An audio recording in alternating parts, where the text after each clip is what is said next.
ওষুধের মূল্য বৃদ্ধির কারণে সিঙ্গুরে মিছিল করল তৃণমূল। সিঙ্গুর ব্লক তৃণমূল কংগ্রেস কমিটির ডাকে দলুইগাছা থেকে বিশাল এক মিছিল অনুষ্ঠিত হয়।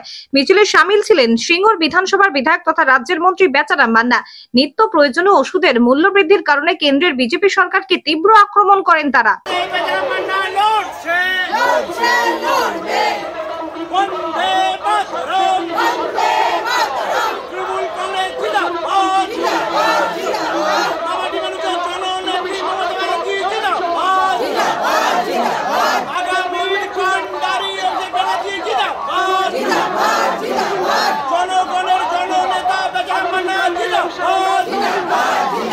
জীবনদায়ী ঔষধের দাম বৃদ্ধি করা হলো, কার স্বার্থে? নরেন্দ্র মোদী জবাব।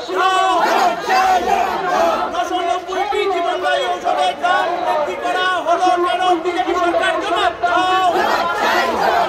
জীবনদায়ী ঔষধের দাম বৃদ্ধি করার এই স্বৈরাচারী সিদ্ধান্তের প্রতিবাদে সমস্ত মানুষের জীবনদায়ী ঔষধের এই দাম বৃদ্ধি করা স্বৈরাচারী সিদ্ধান্ত মানছি না।